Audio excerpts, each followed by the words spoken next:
Hello everybody, welcome to this new lecture in the quantum mechanics series. इसमें हम बात करेंगे आज स्टार्क इफ़ेक्ट। बेसिकली जो हमने पर्टर्बेशन थ्योरी पिछले कुछ लेक्चर्स में डेवलप की है, चाहे डिजेनरेट केस चाहे नॉन डिजेनरेट केस, ये उसका बेसिकली एप्लीकेशन है। ओके, उसका एक एग्जांपल आप समझ सकते हैं। पहले स्टार्क इफ़ेक्ट क्या हुआ, और हम केवल लीनियर स्टार्क इफ़ेक्ट की बात करेंगे। स्टार्क इफ़ेक्ट है very simply splitting of spectral lines in an electric field. आप कोई एटम है, वो अपना स्पेक्ट्रम जो है, कैरेक्टरिस्टिक स्पेक्ट्रम वो इमिट कर रहा है, लेकिन आपने उस एटम को अगर एक इलेक्ट्रिक फील्ड में प्लेस कर दिया तो ये पाया गया है जो उससे निकलने वाली जो स्पेक्ट्रल लाइंस हैं वो स्प्लिट हो जाती हैं। ओके, कितने कंपोनेंट्स में उसकी मैं बात नहीं कर रहा हूँ, बट वो स्प्लिटिंग जो होती है। ओके, और ये आप जानते हैं प्रीवियस एक्सपीरियंस से, थोड़ा बहुत जो आपने पढ़ा है, चाहे स्टार्क इफेक्ट, ये थोड़ा बहुत आपने जीमान इफेक्ट भी पढ़ा होगा, मैग्नेटिक फील्ड में भी ऐसा ही होता है। बेसिकली वो स्पेक्ट्रल लाइंस की जो स्प्लिटिंग है वो, क्योंकि जो एनर्जी लेवल्स है उनकी खुद की स्प्लिटिंग होने लगती है, वो शिफ्ट होते हैं, उनकी स्प्लिटिंग होती है, इसलिए आता है। तो इसीलिए मैंने यहाँ क्वेश्चन मार्क लगाया था। स्पेक्ट्रल लाइंस की स्प्लिटिंग बेसिकली क्योंकि एनर्जी लेवल्स की स्प्लिटिंग होती है। ओके, जो डिजेनरेट एनर्जी लेवल्स हैं वो अलग होने लगते हैं, इसलिए। तो इसी को हम एक पर्टर्बेशन थ्योरी के अंतर्गत ट्रीट करेंगे। Okay, application of first order, और हम केवल फर्स्ट ऑर्डर तक की कैलकुलेशन करेंगे। वो भी हमारा इंटरेस्ट मेनली वैसे एनर्जी कैलकुलेशन में होगा। ओके, डिजेनरेट केस में मैं वेव फंक्शन भी निकालूंगा for some certain reasons. Okay, उसे वहीं पे एक्सप्लेन करूंगा, बट हम केवल फर्स्ट ऑर्डर पर्टर्बेशन थ्योरी में नॉन डिजेनरेट और डिजेनरेट केस में depending on the situation, okay, time independent version of the theory जो है उसे अप्लाई करेंगे। दिस सिचुएशन ये है, ये आपका एक हाइड्रोजन एटम है, ये बिफोर की सिचुएशन है। एक हाइड्रोजन एटम है, हाइड्रोजन एटम से आपको स्पेक्ट्रम कुछ इस प्रकार का मिल रहा है। एक पर्टिकुलर स्पेक्ट्रल लाइन मैंने दिखाई है, ओके, किसी पर्टिकुलर वेवलेंथ या किसी पर्टिकुलर फ्रीक्वेंसी पे। लेकिन अब आपने उस हाइड्रोजन एटम को एक इलेक्ट्रिक फील्ड में प्लेस कर दिया, कोई कांस्टेंट इलेक्ट्रिक फील्ड किसी पर्टिकुलर डायरेक्शन में है जो आपने अप्लाई कर रखा है। तो अब आपको क्या देखने को मिलता है, उस स्पेक्ट्रल लाइन की जगह आपको से पॉसिबली 3 लाइन मिल रही हैं। ओके, तो यही हमें एक्सप्लेन करना है ऐसा क्यों हो रहा है। इलेक्ट्रिक फील्ड लगाने पे एक स्पेक्ट्रल लाइन की जगह मल्टीपल कंपोनेंट्स क्यों अपेयर हो रहे हैं, this we have to explain. Okay, तो अब ये प्रॉब्लम पर्टर्बेशन में के दायरे में कैसे आती है, let's try to see this. Perturbation theory से कैसे, क्यों डील कर सकते हैं, कैसे डील कर सकते हैं। ये मेरा ओरिजिनल या अनपर्टर्ब्ड सिस्टम है, जब तक बाहर से इलेक्ट्रिक फील्ड नहीं अप्लाई किया। हाइड्रोजन एटम एक न्यूक्लियस है, अब मैं इसका चार्ज प्लस जेड भी नहीं लिख रहा हूँ, सिंपली प्लस ही, एक प्रोटॉन और बाहर एक इलेक्ट्रॉन। तो इस सिस्टम का जो हैमिल्टोनियन है kinetic energy term minus h cross by 2 mu, mu reduced mass के लिए, okay, del square plus v r. और इस सिस्टम का पोटेंशियल जो है स्फेरिकली सिमेट्रिक सिस्टम है, minus z e square upon r, z की जगह आप 1 ले सकते हैं। ये प्रॉब्लम हमने एग्जैक्टली सॉल्व कर रखी है, एग्जैक्टली सॉल्वेबल प्रॉब्लम है हाइड्रोजन एटम। ये हाइड्रोजन एटम हमने कंप्लीटली सॉल्व कर रखा है। एच नॉट, ये हमारा अनपर्टर्ब्ड हैमिल्टोनियन, इसके करस्पॉन्डिंग जो वेव फंक्शंस होते हैं साई एन एल एम, वो इस इक्वेशन को सेटिस्फाई करते हैं। nth लेवल की energy psi n l m, psi n l m आप लोग ध्यान कीजिए, सेपरेशन ऑफ वेरिएबल से रेडियल पार्ट, एंगुलर पार्ट, फिर एंगुलर पार्ट में वाई एल एम सॉल्व करके निकाला था, फिर रेडियल पार्ट हमारा, उसके बाकी बिहेवियर चेक किए, लास्ट में Laguerre polynomials, whatever be the case, ये एग्जैक्टली सॉल्व हम कर चुके हैं। लेकिन अपने इस डिस्कशन के नोटेशन के अकॉर्डिंग अगर मैं लिखूँ तो हम कैट लैंग्वेज में इस चीज़ को लिख रहे थे। आप इसको मैं अगेन रिपीट करूँगा, अभी कैट अगर आपको क्लियर नहीं है, आप कैट को ही सोच सकते हैं, ओके, हम वेव फंक्शन की बात कर रहे हैं, मोर और लेस वेव फंक्शन की बात कर रहे हैं। तो एच नॉट अगर किसी पर्टिकुलर स्टेट पे एक्ट करे, जो मैंने पर्टर्बेशन की थ्योरी पीछे डेवलप की, वहाँ हम कैट का नाम केवल एन या एम लिख रहे थे। यहाँ एक स्टेट को आपको पता है, हाइड्रोजन में एक स्टेट को स्पेसिफाई करने के लिए आपको 3 क्वांटम नंबर्स की जरूरत पड़ती है, एन की, एल की और एम की। तो ये ओके, तो ये एक स्टेट, चाहे वेव फंक्शन में लिखो चाहे कैट में लिखो, H not acting on n l m equal to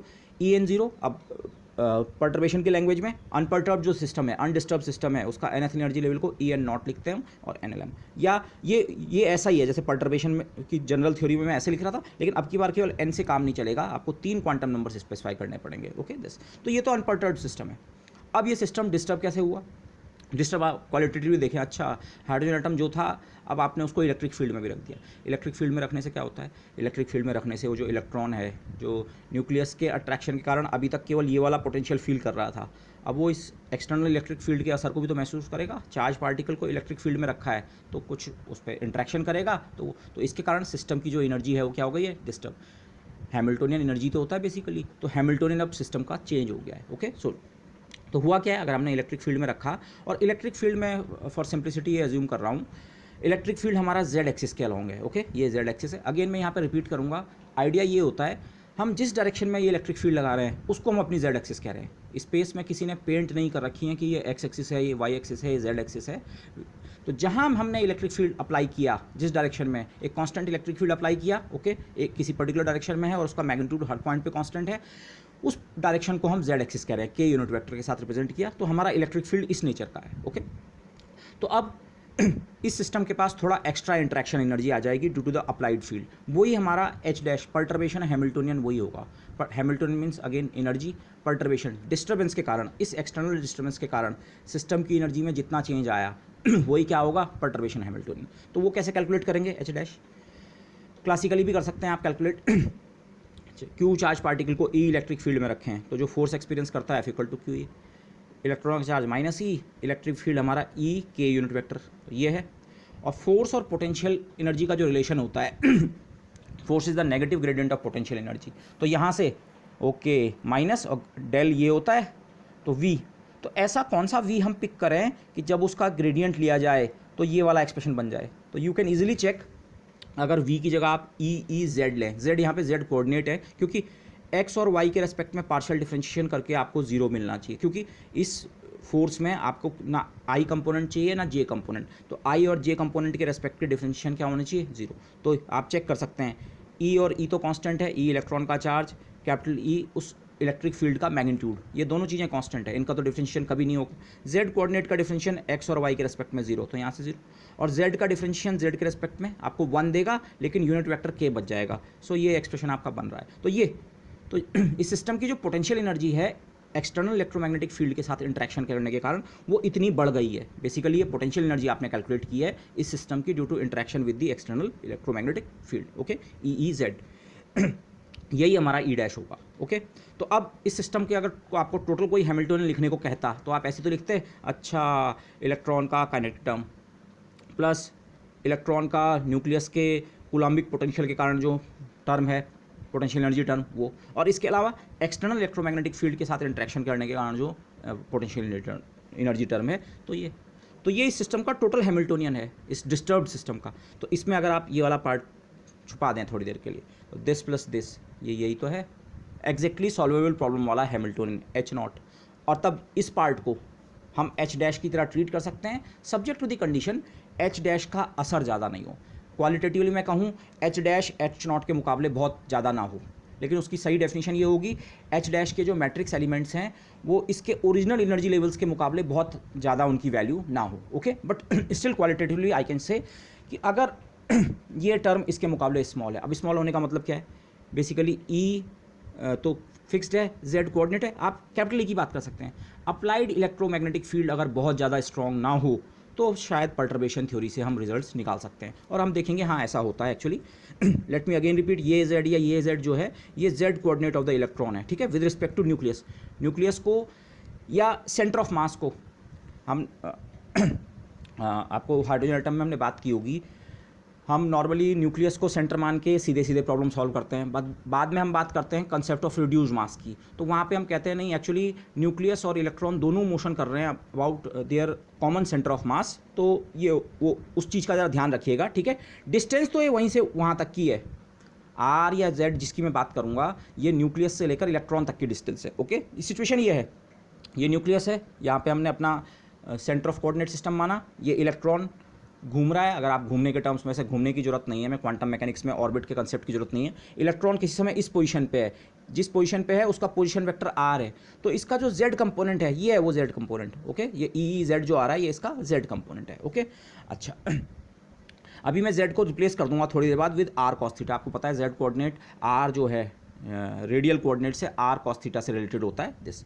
लेकिन एक पॉइंट जो आगे हम यूज़ करेंगे टाइम डिपेंडेंट पर्टर्बेशन थ्योरी में, इस तरह का थोड़ा चीज़ आएगी जब हम सिलेक्शन रूल्स की बात करेंगे, वहाँ पे हम एक टर्म इंट्रोड्यूस करते हैं डाइपोल सिलेक्शन रूल। एक्चुअली यहाँ पे भी एक डाइपोल, ये जो पर्टर्बेशन है इसको मैं डाइपोल मोमेंट के टर्म्स में लिख सकता हूँ। कैसे, देखो इस सिचुएशन को देखो, एक प्लस चार्ज है और एक माइनस चार्ज है, और इनके बीच की डिस्टेंस कितनी है, आर, वेक्टर आर है इनके बीच की डिस्टेंस। ओके, अगर एक चार्ज ये होता प्लस ई और एक चार्ज ये माइनस ई होता और इनके बीच की डिस्टेंस सिंपली जेड होती, तो इस सिस्टम का डाइपोल मोमेंट कितना होता है, डाइपोल मोमेंट होता है value of either charge into उनके बीच की डिस्टेंस, तो ई जेड डाइपोल मोमेंट बनता। तो ये जो आपका पर्टर्बेशन हैमिल्टोनियन है ई जेड, इसमें ई जेड था तो ये डाइपोल मोमेंट होता, पर यहाँ पे स्लाइटली डिफरेंट फॉर्म में आएगा।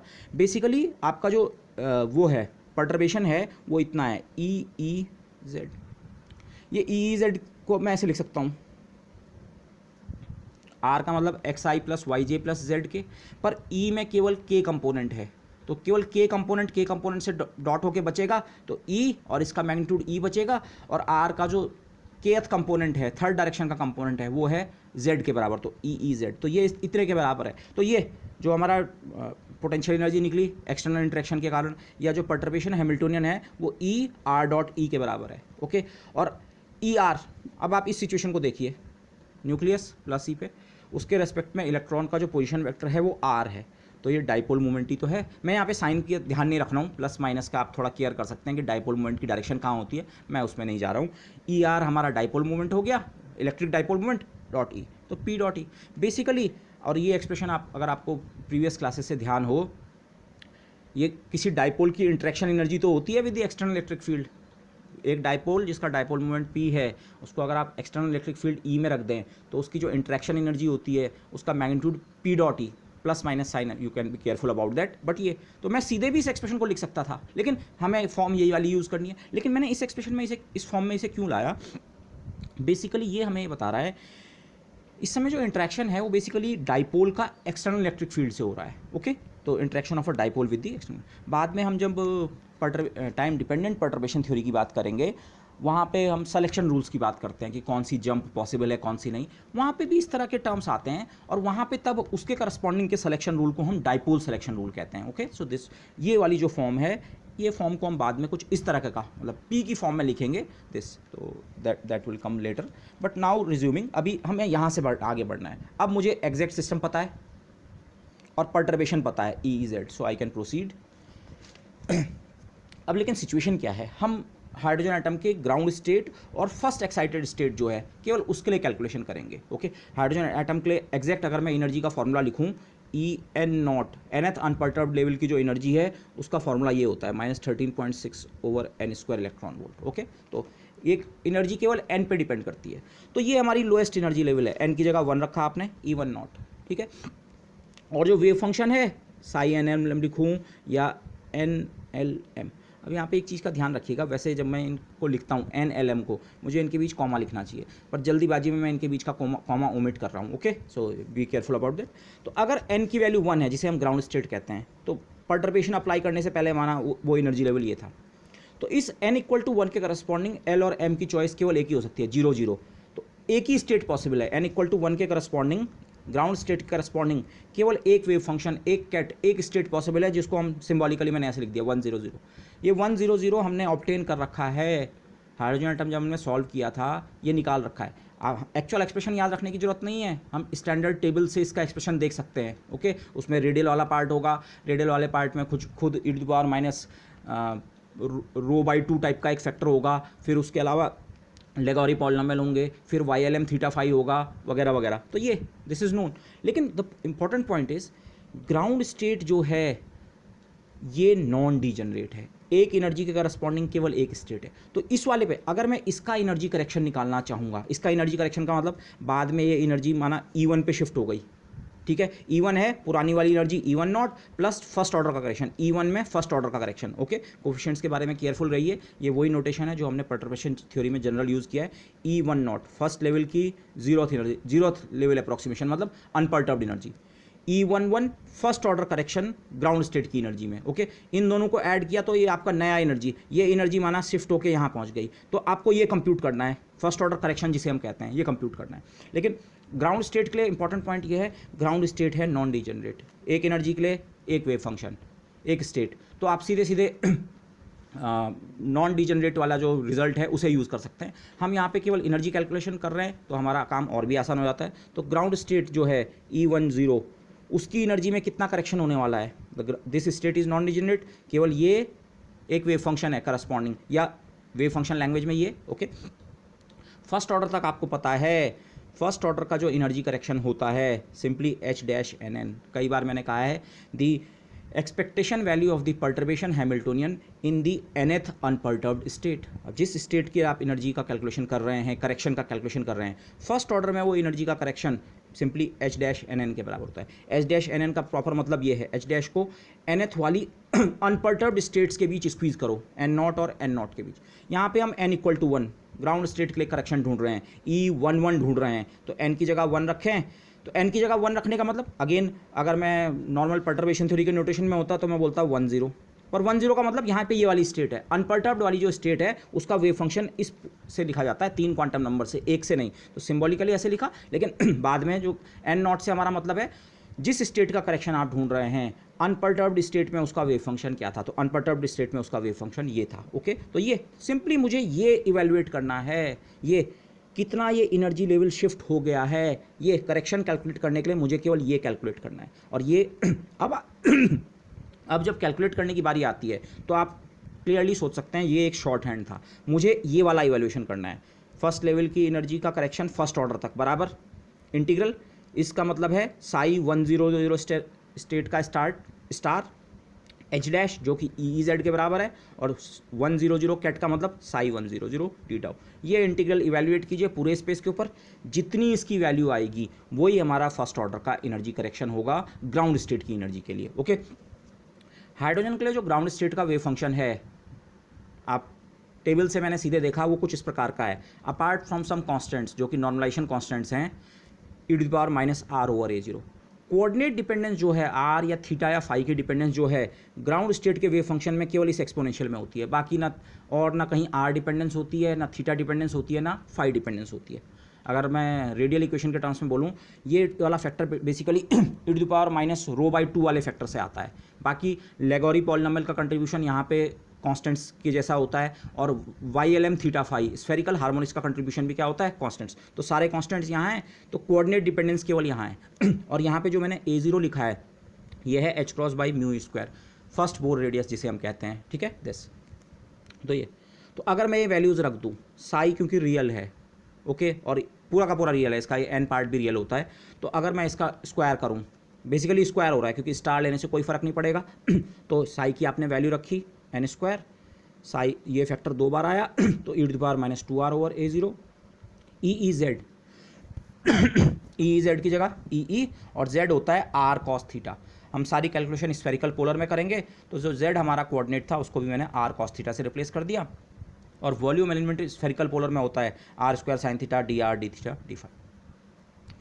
ये एक्चुअली 3 इंटीग्रल हैं। अब एक इंटीग्रल फाई के ऊपर 0 से 2 पाई तक, एक इंटीग्रल थीटा के ऊपर 0 से पाई तक, और एक इंटीग्रल r के ऊपर 0 से इन्फिनिटी तक। ओवर होल स्पेस ये इंटीग्रल्स करने हैं, दिस कॉन्स्टेंट्स को बाहर ले लिया। और तीनों इंटीग्रल अलग अलग हो जाते हैं। फाई का इंटीग्रल डी फाई केवल, उसके अलावा फाई का यहाँ कोई और फंक्शन नहीं है, integral d phi from 0 to 2 pi. Theta केवल इसमें है कॉस थीटा साइन थीटा और d theta from 0 to pi, और बाकी पार्ट केवल r का फंक्शन है, e⁻²r/a0, और r का एक फैक्टर ये और ये, तो r³ dr। आप इन तीनों इंटीग्रल्स को अगर इवेलुएट कर लें, आपका काम हो गया। अब ये एक मैथमेटिक्स की एक्सरसाइज है, लेकिन इस केस में ये वाला इंटीग्रल 0 बनता है, थीटा इंटीग्रल जो है। लेट्स प्रोसीड, कैसे 0 बन रहा है। कॉस थीटा साइन थीटा को आप लिख सकते हैं half sine 2 theta, okay. Sine 2 theta का integral minus cos 2 theta upon 2, और आप लिमिट्स पुट करें तो थीटा की जगह एक बार पाई, तो कॉस 2 पाई माइनस कॉस 0, और कॉस 2 पाई भी 1 होता है और कॉस 0 भी 1 होता है। So this integral comes out to be 0। एक इंटीग्रल 0 हो गया तो ओवरऑल ये कितना बनेगा, 0। क्या मतलब है इसका? Ground state electric field apply करने पे, या स्टार्क इफेक्ट बोलूँ अगर सीधे, स्टार्क इफेक्ट में ग्राउंड स्टेट की एनर्जी पे कोई फ़र्क नहीं पड़ता है। E11 इस फिगर में तो मैंने दिखाया ये इतना शिफ्ट हो गया एनर्जी लेवल, पर हम कैलकुलेट कर रहे हैं ये एनर्जी लेवल का शिफ्ट कितना है, actually 0। But remember this thing, ये कैलकुलेशन हमने केवल फर्स्ट ऑर्डर में की है। फर्स्ट ऑर्डर में ये पता लग रहा है कि एनर्जी लेवल शिफ्ट नहीं होता है, ground state energy level shift नहीं होता है। हो सकता है अगर हम सेकंड ऑर्डर तक जाएं, सेकंड ऑर्डर का भी हमने एनर्जी का एक्सप्रेशन निकाल रखा है, लेकिन मैं उसे यहाँ पे कैलकुलेट नहीं कर रहा हूँ। लेकिन अगर हम सेकंड ऑर्डर तक जाएं तो हमें पता लगेगा एक्चुअली एनर्जी लेवल का शिफ्ट होता है। पर आपको पता है सेकंड ऑर्डर के रिजल्ट का मैग्नीट्यूड फर्स्ट ऑर्डर वालों के मुकाबले बहुत बहुत बहुत स्मॉल होता है। तो इसीलिए अगर हम केवल फर्स्ट ऑर्डर तक की कैलकुलेशन कर रहे हैं तो सिंपली आपको जो रिजल्ट मिला वो ये कह रहा है ग्राउंड स्टेट की एनर्जी पे कोई फ़र्क नहीं पड़ता है, ओके दिस। ये इंटीग्रल क्यों 0 हो रहा है, ये आपको सिंपली इस तरह के आर्गूमेंट्स भी आपको आने चाहिए, ओके। जब हम एलिमेंट्री वेव्स वगैरह पढ़ते हैं वहाँ पे इस तरह के आर्गूमेंट्स बहुत फ्रीक्वेंटली यूज़ करते हैं। Sine theta into cos theta का इंटीग्रल 0 से पाई तक, 0 से पाई तक अगर आप साइन को प्लॉट करें उसका कर्व ऐसा आता है, और 0 से पाई तक कॉस को प्लॉट करें तो उसका कर्व ऐसा आता है। आप दोनों को मल्टीप्लाई कर रहे हैं और समेशन का मतलब ऐड, इंटीग्रेशन का मतलब ऐड कर रहे हैं पूरे इंटरवल में। अगर आप 0 से π/2 तक देखें, आधे इंटरवल तक देखें, साइन की साइकिल इस प्रकार की है और कॉस की साइकिल ये है, पॉजिटिव साइड में है दोनों। इसके बाद π/2 से पाई तक साइन की साइकिल ये है और कॉस की साइकिल ये है। आप अगर प्लस माइनस को थोड़ी देर के लिए भूल जाएं तो साइन और कॉस का जो पॉइंट टू पॉइंट बिहेवियर है इस रीजन में, वही वाला बिहेवियर पूरा का पूरा इस रीजन में भी देखने को मिलता है। आप अगर प्लस माइनस को भूल जाएं, अगर आप यहाँ बीच में एक मिरर लगाएं तो ये तो इसकी मिरर इमेज सीधे सीधे है और ये जो नीचे वाला पार्ट है ये एक्चुअली इसकी मिरर इमेज है, लेकिन नीचे की साइड। तो हो क्या रहा है बेसिकली, अगर आप नाइवली देखें, जितना इंटीग्रल कंट्रीब्यूशन यहाँ से मिलेगा उतना ही यहाँ से, पर इस पार्ट में प्लस प्लस की मल्टीप्लिकेशन है तो इंटीग्रल का कंट्रीब्यूशन प्लस मिलेगा, लेकिन इस पार्ट में प्लस इंटू माइनस की मल्टीप्लिकेशन है, उतना ही कंट्रीब्यूशन माइनस, तो ओवरऑल आपका कंट्रीब्यूशन कितना हो जाएगा, 0। सीधे भी कर सकते हैं, ओके, ऐसे करो ऐसे करो, लेकिन मैं इस इंटीग्रल को ऐसे भी इवेलुएट नहीं करूँगा। एक तीसरा तरीका हम एम्प्लॉय करेंगे, क्योंकि अभी बाकी केसेस में हम उसी तरीके से वो करेंगे। मुझे एक्चुअली बार बार इस तरह के इंटीग्रल इवेलुएट करने की जरूरत नहीं पड़ेगी, क्योंकि आगे इस तरह के बहुत सारे इंटीग्रल आएंगे, से 16 इंटीग्रल आने वाले हैं तो मैं 16 के 16 इंटीग्रल इस तरह से इवेलुएट नहीं करूंगा। मैं कुछ सिमेट्री आर्ग्यूमेंट्स के बेसिस पे या कुछ और आर्ग्यूमेंट के बेसिस पे, जिसे हम एंगुलर मोमेंट आर्ग्यूमेंट्स कहेंगे, उनके बेसिस पे उनमें से कई सारों को पहले ही 0 निकाल दूंगा, फिर जो नॉन जीरो होंगे उनकी वैल्यू इवेलुएट करेंगे। सो लेट्स दिस हम यहाँ पे पैरिटी आर्ग्यूमेंट यूज़ करेंगे। पैरिटी आर्ग्यूमेंट क्या है, हाइड्रोजन आइटम के जो वेव फंक्शंस होते हैं जिनको नॉर्मली हम साई एन एल एम लिखते हैं, साई एन एल एम, उनकी जो पैरिटी होती है वो -1 टू द पावर एल होती है।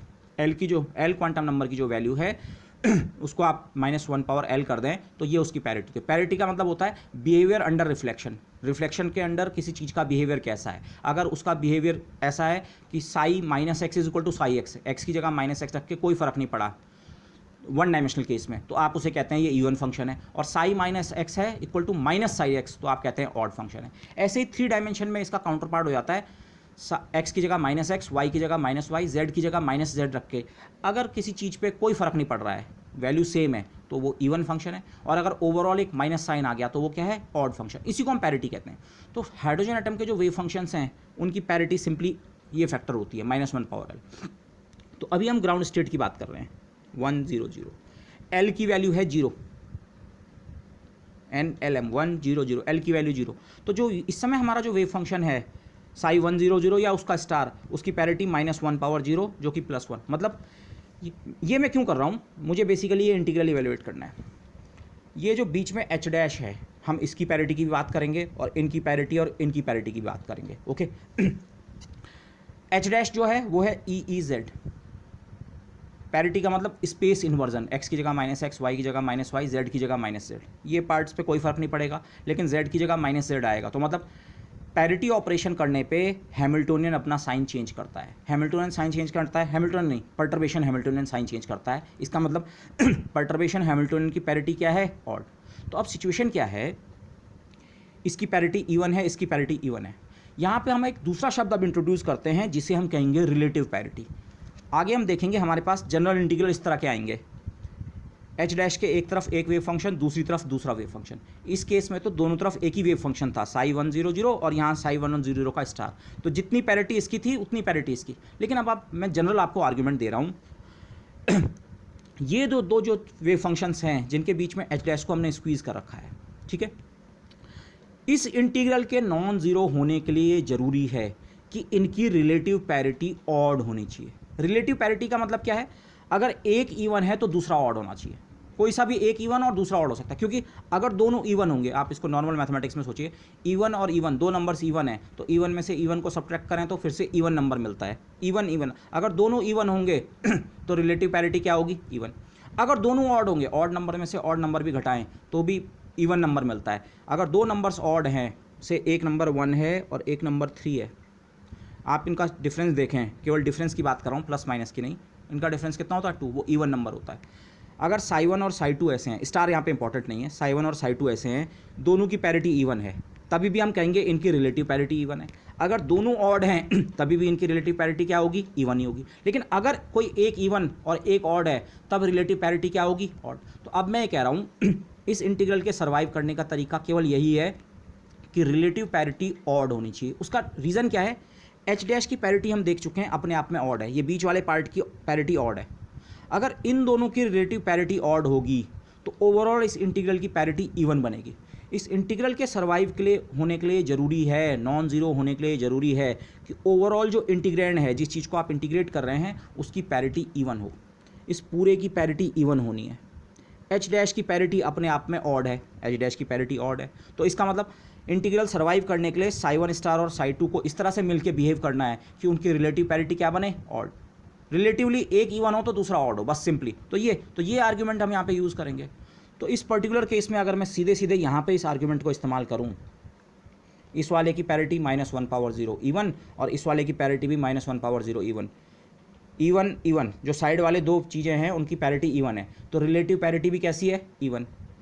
तो रिलेटिव पैरिटी इवन होने में ये इंटीग्रल वैसे ही क्या हो जाता है, जीरो। तो इसी को मैं कहूँगा पैरिटी आर्ग्यूमेंट। अगले केस में हम इसे बहुत ज़्यादा यूज़ करने वाले हैं, सो अंडरस्टैंड इट केयरफुली। ये जनरल केस में अगर एच डैश के एक तरफ एक वेव फंक्शन और दूसरी तरफ दूसरा वेव फंक्शन है, तो इंटीग्रल इस एच डैश के लिए, इस पर्टिकुलर एच डैश के लिए इंटीग्रल के सर्वाइव होने के लिए ज़रूरी है कि इसकी और इसकी रिलेटिव पैरिटी क्या हो, ऑड हो। एक इवन है तो दूसरा ऑड, कोई सा भी हो सकता है, ये इवन तो ये ऑड और ये इवन तो ये ऑड। ओके, तो हमें ग्राउंड स्टेट का जो करेक्शन मिला, फर्स्ट ऑर्डर तक एनर्जी कैलकुलेशन की, करेक्शन कैलकुलेशन की, तो जीरो। इनफैक्ट मुझे ये एनर्जी लेवल अब यहाँ पे दिखाना चाहिए था, पर मुझे शुरू में नहीं पता था, इसलिए मैंने यहाँ दिखाया था। अब हमें पता लगा, अरे फर्स्ट ऑर्डर तक तो ये एनर्जी लेवल शिफ्ट होता ही नहीं है। ओके, तो बेसिकली एक्सटर्नल इलेक्ट्रिक फील्ड लगाने से ग्राउंड स्टेट की एनर्जी पे कोई फर्क नहीं है अप टू फर्स्ट ऑर्डर। अब चलें नेक्स्ट लेवल पे, फर्स्ट एक्साइटेड स्टेट। ये सिचुएशन है, ये E20 वाला लेवल है आपका। ग्राउंड लेवल कहीं यहाँ था, उसकी कैलकुलेशन हम कर चुके हैं। बिफोर पर्टर्बेशन ये लेवल ये है E20, लेकिन आपको पता है n=2 की हम अब बात कर रहे हैं। n=2 के करस्पॉन्डिंग अब 4 वेव फंक्शन होते हैं। ये यहाँ पीछे मैंने और क्लियरली लिखा होगा, मैंने यहीं पे शुरू में दिखा दिया था। ये ग्राउंड स्टेट की तो ये बात हो गई, लेकिन अनपर्टर्ब्ड सिस्टम में जो सेकेंड एनर्जी लेवल है E20 जिसे हम लिखते हैं, जिसकी एनर्जी -13.6/2² लगभग -3.4 इलेक्ट्रॉन वोल्ट आती है, उस स्टेट के करस्पॉन्डिंग तो n-l-m के 4 कॉम्बिनेशन बनते हैं। जैसे ही आप n=2 रखते हैं तो l की एक वैल्यू 0 हो सकती है, और l की वैल्यू 0 तो m की वैल्यू 0, एक ये स्टेट होती है। ओके, जिसको आप 2s स्टेट लिखते हैं नॉर्मल लैंग्वेज में, केमिस्ट्री के नोटेशन में। ये केमिस्ट्री नहीं बोलना चाहिए, स्पेक्ट्रोस्कोपिक नोटेशन में। ओके, n की जगह 2 है तो l की वैल्यू 1 भी हो सकती है, लेकिन l की वैल्यू 1 के करस्पॉन्डिंग m की 3 चॉइस बनती हैं, +1, 0, -1। मैंने डेलिबरेटली इस वाली स्टेट को इसके बगल में लिखा है। बगल लिखने का कोई ऐसा सेंस नहीं है, लेकिन पॉइंट इज़ एक ही एनर्जी के करस्पॉन्डिंग 4 स्टेट्स हैं, 2s, 2px, 2py, 2pz, जिसको भी आप जो बोलें, ये 4 स्टेट्स आपके पास पॉसिबल है। ओके, 4 फोल्ड डिजनरेसी आपके पास। यहाँ पे आप सीधे सीधे जो हमने रिजल्ट यहाँ अप्लाई किया H-NN वाला, वो अप्लाई नहीं कर सकते हैं। डिजनरेट सिस्टम के लिए हमारा रिजल्ट हम अलग तरीके से निकालते हैं, सेक्युलर डिटरमिनेंट वगैरह बनाते हैं। ओके, क्योंकि यहाँ असली प्रॉब्लम जो है वो ये होती है, स्टार्टिंग स्टेट फिक्स नहीं है। ये 4 वेव फंक्शंस हैं, ये सब के सब आपस में ऑर्थोनॉर्मल हैं। ओके, लेकिन आप ये नहीं बोल सकते मेरे सिस्टम की स्टार्टिंग स्टेट ये है या ये है या ये है या ये है। स्टार्टिंग स्टेट आपकी अनसर्टेन है। स्टार्टिंग स्टेट आप कुछ ऐसे लेंगे, A1 times this plus A2 times this plus A3 times this plus A4 times this. जब मैंने जनरल वो एग्जाम्पल किया था, उसे भी मैं एग्जाम्पल ही कहूँगा, डिजनरेट केस का, हमने alpha times first state plus beta times second state का सुपरपोजिशन लिया था। इस समय इन चारों का सुपरपोजिशन होगा। जो हमारी स्टार्टिंग स्टेट है मुझे अभी नहीं पता है, तो वो स्टार्टिंग स्टेट आपको ऐसी एज्यूम करनी पड़ेगी, A1 times this plus A2 times this plus A3 times this plus A4 times this. Okay, उस 4 डायमेंशनल सब स्पेस में इन चारों का कोई भी सुपरपोजिशन स्टार्टिंग स्टेट हो सकता है। कौन सा वाला एक्चुअल स्टार्टिंग स्टेट होगा ये कैसे पता लगेगा? अब पर्टर्बेशन अप्लाई करने के बाद होगा क्या, यहाँ एनर्जी के जो हम करेक्शन निकालेंगे, सेकंड वाले के लेवल के एनर्जी करेक्शन फर्स्ट ऑर्डर तक, इसके आपको एक्चुअली 4 आंसर मिलेंगे। E21 का एक आंसर का नाम माना A, दूसरे आंसर का नाम E2 का करस्पॉन्डिंग करेक्शन B, तीसरा C और चौथा 4। सेक्युलर डिटरमिनेंट अभी आप देखेंगे तो और ये क्लियर हो जाएगा। मुझे एक्चुअली यहाँ इस एनर्जी लेवल, इस 4 स्टेट्स की सेम एनर्जी थी, लेकिन पॉसिबली पर्टर्बेशन अप्लाई होने के बाद, एक्सटर्नल इलेक्ट्रिक फील्ड अप्लाई होने के बाद ये चारों एनर्जी लेवल्स अलग अलग हो जाएंगे, क्योंकि चारों के लिए करेक्शन की वैल्यू क्या बनेगी, अलग अलग, और चारों के लिए जो फाइनल कैट्स हैं वो भी अलग अलग बनेंगे। लेकिन ये फाइनल कैट और ये फाइनल एनर्जी निकलेंगे कैसे, उसके लिए आपको स्टार्टिंग स्टेट पता होना जरूरी है। पर अपना आर्ग्यूमेंट ध्यान कीजिए, जनरल थ्योरी में हमने ये कहा था स्टार्टिंग स्टेट हम डिफाइन ही ऐसे करते हैं, पर्टर्बेशन स्विच ऑफ करने पर सिस्टम जिस स्टेट में लौटता है वही हमारी स्टार्टिंग स्टेट होनी चाहिए। लेकिन मैथमेटिकली इसका मीनिंग क्या है?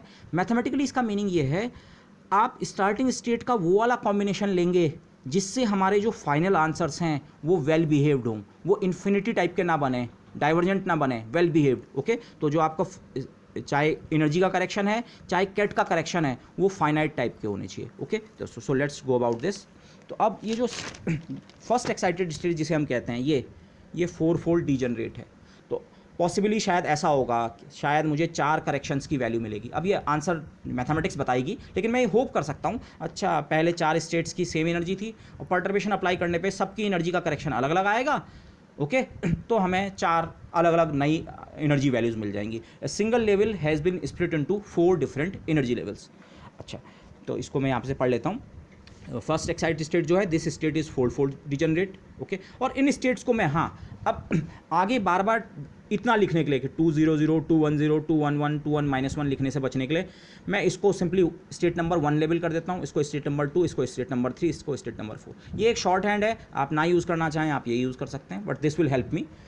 तो the first order energy correction अब निकालें। डीजनरेट सिस्टम के first order energy corrections secular determinant की मदद से निकाला जाते हैं। सेक्युलर डिटरमिनेंट मैंने ये बनाया, लेकिन यहाँ पे ध्यान रखिए स्टार्टिंग स्टेट क्या है, कुछ इस प्रकार की A1 times this first plus A2 times this second plus A3 times this third and A4। Starting state, ये जो 4 स्टार्टिंग में 4 स्टेट्स हैं जो कि आपस में ऑर्थोगोनल तो हैं, ओके, लेकिन इनका क्या होगा, लीनियर सुपरपोजिशन। आप ये नहीं कह सकते यही मेरी स्टार्टिंग स्टेट है 1 या ये 2 या 3 या 4, आपको नहीं पता है। मोस्ट जनरल स्टार्टिंग स्टेट क्या होगी, इनका सुपरपोजिशन। अब स्टेट का कैलकुलेशन मैं बाद में करूँगा, पहले मैं सेक्युलर डिटरमिनेंट से एनर्जी का कैलकुलेशन कर दूँ, एनर्जी करेक्शन कैलकुलेट कर दूँ। सेक्युलर डिटरमिनेंट किस तरह से बनाते हैं मैंने आपको बताया। इस समय 4 डिजनरेट स्टेट्स हैं जिनको मैंने शॉर्ट हैंड में ये लिख दिया 1 2 3 4। आप 1 2 3 4 को एक कॉलम के अलॉन्ग थोड़ा थोड़ा दूरी पे इस तरह से लिखिए, रो के अलॉन्ग इनके डुअल्स को, चाहे तो मैं 1 2 3 4 ये कैट भी लिख सकता था, पर मैंने उनके डुअल्स लिखे, डुअल 1, डुअल 2, डुअल 3, डुअल 4। अभी ये इस पार्ट को भूल जाओ, ये माइनस वाला जो पार्ट है डायगोनल के along.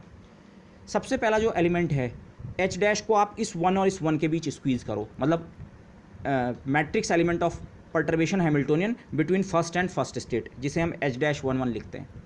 Next element H dash को स्क्वीज़ करो इस रोथ और इस कॉलमथ एलिमेंट के बीच में, मतलब एच डैश 1 2, ये एलिमेंट एच डैश 1 2। ऐसे ये वाला एलिमेंट यहाँ पे वाला एच डैश किसके बीच, रो, पहले रो 1 और फिर कॉलम 3, और अगला वाला ये वाला element H dash row column 1 4।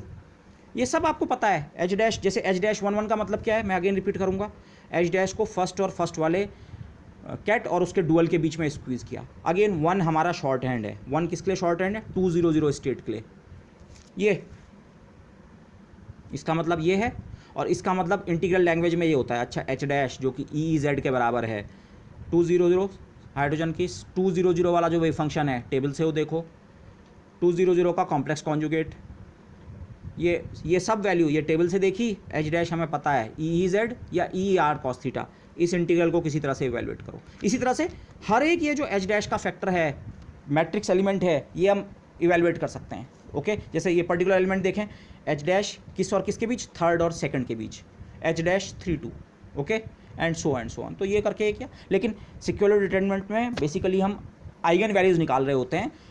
जो हमारे सेकंड जो एनर्जी करेक्शंस हैं फर्स्ट ऑर्डर तक के, वो बेसिकली आइगन वैल्यू होते हैं। आइगन वैल्यू कैसे निकालते हैं किसी मैट्रिक्स की, आप डायगोनल के along minus lambda minus lambda minus lambda minus lambda रख देते हैं। इस समय मैंने फर्स्ट पोजीशन पे तो उसे माइनस लैम्डा ही लिखा है। बेसिकली सेक्युलर डिटरमिनेंट केवल एच डैश नहीं होता है, एच डैश और डायगोनल के अलॉन्ग माइनस लैम्डा, तो यहाँ तो मैंने माइनस लैम्डा लिखा है, लेकिन लैम्डा एक्चुअली इस समय क्या होगा, लैम्डा जो है वो ये एनर्जी का करेक्शन है। ओरिजिनल एनर्जी E20 थी, बाद में ये एनर्जी का जो भी आंसर बने, किसी एक कॉमन आंसर का नाम मैं E2 दे सकता हूँ। E2 चाहे वो A वाला हो सकता है, चाहे B वाला, चाहे C वाला, चाहे D वाला, क्योंकि हमें 4 करेक्शंस मिलने वाले हैं 4। लेकिन कितना वो एनर्जी लेवल शिफ्ट हो रहा है उसको मैं E2 1 से रिप्रेजेंट करूँगा। E2 फर्स्ट ऑर्डर तक का एनर्जी करेक्शन किसका, लेकिन n = 2 वाली स्टेट का। ओके दिस, तो यहाँ मैंने उसे E2 1 लिख दिया। ये लैम्डा बेसिकली E2 1 है, जो हमें एनर्जी करेक्शन निकालना चाह रहे हैं फर्स्ट ऑर्डर तक, वो ये है। ये यहाँ मैंने नीचे उसे लैम्डा नहीं लिखा, बाकी डायगोनल एलिमेंट्स पे ये। तो ये बन गया मेरा सेक्युलर डिटरमिनेंट। ये काम चाहे तो आप दिमाग में भी कर सकते हैं, ये वाला आपको सेक्युलर डिटरमिनेंट आपका ये है, ये बराबर 0। ओके, अब जो मैं कह रहा था ना, यहाँ एच डैश के 16 मैट्रिक्स एलिमेंट निकालने हैं, ये भी निकालो, ये भी नहीं, ये। आप इंटीग्रल करके इन प्रिंसिपल इन सबको कर सकते हैं। हर स्टेट का वेव फंक्शन आपको पता है, स्टैंडर्ड टेबल से आप वेव फंक्शन देख सकते हैं। 2s स्टेट का कितना होता है, 2px का कितना होता है, 2py का कितना होता है, 2pz का देख सकते हैं। एच डैश आपको पता है, आप 16 इंटीग्रल्स इवेलुएट कीजिए, काम हो जाएगा। बट 16 इंटीग्रल्स आपको इवेलुएट करने की ज़रूरत नहीं है। पहले मैं यहाँ पे इन्वोक कर रहा हूँ वही पैरिटी आर्ग्यूमेंट। ये सारे एलिमेंट इस प्रकार के हैं, किस प्रकार के हैं, एच डैश वो उसके एक तरफ या तो 1 2 3 4 में से कोई स्टेट है और दूसरी तरफ भी इन दोनों में इनमें से कोई स्टेट है। तो अगर मैं वो पैरिटी वाला आर्ग्यूमेंट ही इंट्रोड्यूस करूँ, एच डैश की पैरिटी ऑड, ये हम पहले ही देख चुके हैं। जेड इस पैरिटी ऑपरेशन करने पे z की जगह -z हो जाता है, तो इसकी पैरिटी तो ऑड है। तो एच डैश परटर्बेशन वाले पार्ट की पैरिटी क्या है, ऑड। अब जो वन स्टेट है, वन स्टेट मतलब 2 0 0, इसके लिए l की वैल्यू 0 है, -1 पावर 0 इज +1। इस स्टेट की पैरिटी, जिस स्टेट को हमने 1 कहा है, इसकी पैरिटी क्या है, इवन। और इसके बजाय जो ये 2 3 4 जिन स्टेट्स को हमने शॉर्ट हैंड में कहा है, उन सब के लिए l की वैल्यू 1 है। और l की वैल्यू 1 होने का मतलब पैरिटी -1⁻1 नेगेटिव, ऑड। ये जो 4 स्टेट्स हैं, इस स्टेट 1 की पैरिटी इवन है, और चाहे 2 या 3 या 4 इनमें से कोई सी भी स्टेट आप पिक करें, इनके लिए l की वैल्यू 1 है, तो इन सब की पैरिटी क्या है, ऑड। तो अब ये मेरे को हेल्प करेगा। क्यों हेल्प करेगा, मेरे को एलिमेंट्स इस तरह के तो निकालने हैं, एच डैश के इस तरफ एक स्टेट और इस तरफ एक स्टेट, एच डैश की पैरिटी ऑड है। इंटीग्रल सर्वाइव होने के लिए, इस टर्म के सर्वाइव होने के लिए इनकी रिलेटिव पैरिटी ऑड होना जरूरी है। तो इसको मैं अभी यूज़ करूँगा, बट बिफोर दैट ये डिटरमिनेंट जो है ये वाला, इसको मैंने शॉर्ट में केवल ऐसे लिखा सिम्बॉलिकली। बेसिकली इसमें सारे एच डैश आपको पता है, इन प्रिंसिपल अभी हम निकालेंगे, सारे पता हैं। तो अननोन चीज़ क्या है, केवल लैम्डा या ये e21। तो बेसिकली जब आप e21 के 4 फैक्टर आ रहे हैं, आप इन 4 फैक्टर्स को मल्टीप्लाई करेंगे। डायगोनल के एलिमेंट्स देर सवेर डिटरमिनेंट लेने पे मल्टीप्लाई होते ही होते हैं। तो यहाँ पे आपको अब मैं लैम्डा के टर्म्स में बात करूँगा। लैम्डा को आप e21 ही सोचें, आपको लैम्डा पावर 4 में एक इक्वेशन मिलेगी, fourth order polynomial in lambda, some coefficient into lambda power 4 plus some into lambda power 3 plus plus. और फोर्थ ऑर्डर पॉलिनोमियल के आपको पता है 4 रूट होते हैं, मतलब लैम्डा एनर्जी करेक्शन के आपको 4 आंसर मिलने वाले हैं। वही तो हम बार बार बात कर रहे हैं। पहले ये 4 स्टेट्स, ये स्टेट्स नहीं है, स्टार्टिंग स्टेट तो पता भी नहीं है, पर 4 स्टेट्स हैं, 4 स्टार्टिंग स्टेट्स हैं, और लेकिन उन चारों की एनर्जी बराबर है। लेकिन परटर्बेशन के बाद पॉसिबली उन चारों की करेक्शन अलग अलग मिलेंगे, तो हमें 4 आंसर, तो 4 आंसर तो हमें एनर्जी करेक्शन के वैसे भी चाहिए। सब कुछ ठीक जा रहा है, इट्स गोइंग वेल, ओके। अब ये जो आर्गुमेंट मैं आपको यहाँ पे दे रहा था वो मैंने यहाँ पे लिखा है, H dash n m. H dash n m का मतलब है इस तरह का, एन एच डैश एम। यहाँ पे एन और एम का मतलब केवल ये वाला है, ठीक है। वो एन और एम प्रिंसिपल क्वांटम नंबर नहीं है। एन बराबर 1 2 3 4 में से कोई हो सकता है, एम भी 1 2 3 4 में से कोई हो सकता है। तो हमारे ये जितने भी एच डैश के मैट्रिक्स एलिमेंट्स हैं, ये इस प्रकार के हैं, एच डैश एन एम इस प्रकार के। तो इनको हम सीधे पैरिटी बेसिस पे, इनमें से कई सारों को हम सीधे सीधे जीरो घोषित कर सकते हैं, कैलकुलेट कर सकते हैं कि ये सब जीरो होंगे। सिंपली इंटीग्रल, इस इंटीग्रल के सर्वाइव करने का तरीका केवल ये है, इस मैट्रिक्स एलिमेंट के सर्वाइव करने का तरीका केवल ये है कि nth और mth स्टेट, जो दोनों तरफ जो स्टेट्स आ रही हैं, उनकी रिलेटिव पैरिटी क्या हो, ऑड। तो ज़रा यहाँ चेक करें, 1 1 दोनों तरफ एक ही फंक्शन है, और मुझे तो इस समय उसकी पैरिटी पता करने की ज़रूरत भी नहीं है। अगर इस 1 की पैरिटी इवन या ऑड होगी, तो इस 1 की पैरिटी भी वही इवन या ऑड होगी। रिलेटिव पैरिटी, इन दोनों 1 1 की रिलेटिव पैरिटी क्या बनेगी, इवन बनेगी। रिलेटिव पैरिटी इवन बनी तो ये इंटीग्रल सर्वाइव नहीं करेगा। एच डैश 1 1 0 होगा, एच डैश 2 2, इधर वाला भी एक जैसा है वैसा ही उधर वाला भी है, तो रिलेटिव पैरिटी क्या है, इवन। वैसे 2 वाली स्टेट की पैरिटी हमें पता है ऑड, तो एक तरफ वाला जो 2 है उसकी पैरिटी भी ऑड, और दूसरी तरफ वाला जो 2 है उसकी पैरिटी भी ऑड। ऑड की रिलेटिव पैरिटी क्या बनती है, इवन। इवन है तो ये सर्वाइव नहीं करेगा। लैम्डा वाला टर्म बचा रहेगा, लेकिन एच डैश 1 1 0, एच डैश 2 2 0, ऐसे ही एच डैश 3 3 0, ऐसे ही एच डैश 4 4 0। और केवल यही नहीं, ये 4 डायगोनल के जो मैट्रिक्स एलिमेंट हैं जीरो हो गए। अगर आप एच डैश 2 3 को देखें, 2 और 3 की एक ही पैरिटी है, दोनों की पैरिटी ऑड है, और 2 और 4 की भी एक ही पैरिटी है, ऑड। और 3 और 4, इनफैक्ट 2 3 4 जो हैं, इन तीनों की पैरिटी एक जैसी है, ऑड। तो इनकी रिलेटिव पैरिटी क्या बनेगी, even. Odd minus odd is even. 2 3 और 4 के जितने भी कॉम्बिनेशंस होंगे, वो सारे टर्म्स पैरिटी आर्गूमेंट के कारण क्या हो जाएंगे, जीरो। जैसे ये देखें, डायगोनल के एलिमेंट तो खत्म वैसे ही हो गए, एच डैश 2 3 2 3 2 3 दोनों ऑड पैरिटी वाले खत्म, 2 4 दोनों ऑड वाले खत्म, 3 1 नहीं 3 और 1 में क्या हो रहा है, एक इवन है एक ऑड है, रिलेटिव पैरिटी इवन है। तो ये इस इंटीग्रल के बारे में मैं इस आर्ग्यूमेंट के बेसिस पे तो कम से कम ये नहीं कह सकता हूँ ये 0 होगा। ओके, तो h'(3)1। तो आपके जो यहाँ पे टर्म्स बचेंगे, यू कैन चेक, केवल 6 टर्म सर्वाइव करेंगे, केवल ये h'(1)2, even odd, even odd, even odd. Even odd मैं कह रहा हूँ तो ये पैरिटी की बात है, फर्स्ट वाले की पैरिटी इवन है और 2, 3, 4 सबकी ऑड है, even odd, even odd, even odd, ये कॉम्बिनेशन। या यहाँ odd even, odd even, odd even, ये। तो अब ये डिटरमिनेंट जिसमें आपको 16 टर्म्स निकालने थे, पैरिटी आर्ग्यूमेंट ने आपको इतनी हेल्प की, आपको अब केवल 6 टर्म्स निकालने हैं। इवन आपको 6 भी नहीं निकालने हैं, आप देखेंगे यहाँ h'(1)2 और h'(2)1 आ रहा है। अगर आपने ये निकाल दिया तो ये भी आप सीधे सीधे निकाल चुके हैं, क्योंकि h' जो है वो हर्मिशियन है, तो इसलिए ये वैल्यू और ये वैल्यू एक्चुअली बराबर होगी। ओके, तो आपको केवल 3 निकालने हैं, ये 3 निकल गए, वही 3 यहाँ भी आएंगे। Okay this. तो अब आपको जो डिटरमिनेंट सॉल्व करना है, जो हमारा सेक्युलर डिटरमिनेंट है, वो केवल इतना रह गया। डायगोनल्स के अलॉन्ग के सारे h' खत्म हो गए, केवल minus lambda, minus lambda, minus lambda, minus lambda, 4 बार लैम्डा, और 3 h' matrix element, h'(1)2, h'(1)3, h'(1)4, h'(2)1, h'(3)1 this. तो आप काम देख रहे हैं कितना आसान हो गया। 10 एलिमेंट्स तो निकालने की जरूरत नहीं पड़ी, केवल 6 में से भी 3। लेकिन अभी हम एक और आर्ग्यूमेंट देंगे, उसमें इसमें से कुछ और हमें पता लगेगा 0 है। वो आर्ग्यूमेंट ये है, उसे मैं m आर्ग्यूमेंट कहूँगा, m क्वांटम नंबर के लिए। पिछला वाला आर्ग्यूमेंट l क्वांटम नंबर के लिए था, अब की बार का आर्ग्यूमेंट m क्वांटम नंबर के लिए। पहले मैं आर्ग्यूमेंट आपको सीधे सीधे बता दूं। अब जो हम मैट्रिक्स एलिमेंट निकाल रहे हैं वो केवल इस प्रकार के बचे हैं। ओके, अब आपके पास जो वो है, इनफैक्ट मुझे l' यहाँ रखना चाहिए था, सॉरी। ये आर्ग्यूमेंट हमें ये शो करेगा, देखो जो दोनों तरफ की स्टेट्स हैं, चाहे मैं उन्हें 1 लिखूं, चाहे 2 लिखूं, चाहे कुछ भी लिखूं उन स्टेट्स का नाम, उन स्टेट्स का n की वैल्यू सेम है। n की वैल्यू सारी स्टेट्स के लिए 2 है। जो हमारी 4 स्टेट्स हैं जिनको मैं शॉर्ट हैंड में 1, 2, 3, 4 लिख रहा हूँ, वो 4 स्टेट्स के लिए सबके लिए n की वैल्यू क्या है, 2। हाँ, l की वैल्यू अलग अलग है और m की वैल्यू भी अलग अलग है। तो उस चीज़ को मैंने ऐसे लिखा है, h' जो है n की वैल्यू दोनों तरफ सेम, l की वैल्यू एक तरफ l, एक तरफ l', और m की वैल्यू एक तरफ m1, एक तरफ m2। मैंने m और m' यूज़ नहीं किया ये। तो हम इस तरह के एलिमेंट्स निकाल रहे हैं। अभी का जो आर्ग्यूमेंट है, अगर आप आर्ग्यूमेंट को फॉलो ना भी कर सकें, सिंपली आप उसके रिजल्ट को भी वो कर सकते हैं नोट।